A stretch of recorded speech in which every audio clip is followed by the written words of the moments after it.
A sells a suitcase to B at 10% profit. B sells it to C at 30% profit.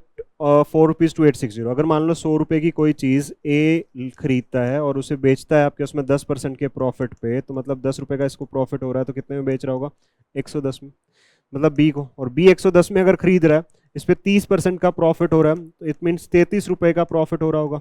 तो कितने में बेच रहा होगा आपके पास में? 3 3 1 4, तो 143 में।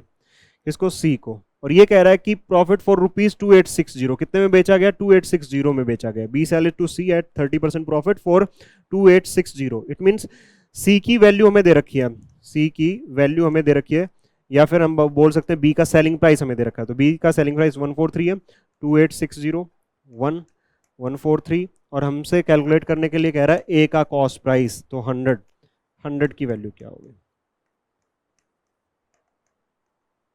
2000 रुपीज हो जाएगा। C is the right answer. ठीक है, C is the right answer. Next देखिए,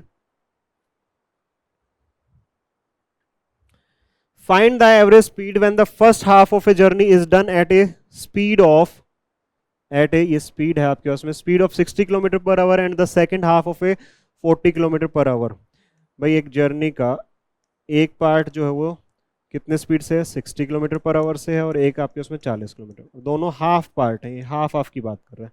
तो हाफ पार्ट के लिए जब हम एवरेज स्पीड कैलकुलेट करते हैं तो एक छोटा सा फॉर्मूला यूज करते हैं ना, 2xy upon x plus Y. तो 2 इंटू 60 इंटू 40 और x प्लस वाई, मतलब 60 प्लस 40 कितना होगा? 100। तो कितना होगा? 24 दूनी 48 kilometre per our, 48 kilometre per our. ठीक है, तो ये हो जाएगा आपके उसमें 48 किलोमीटर पर आवर।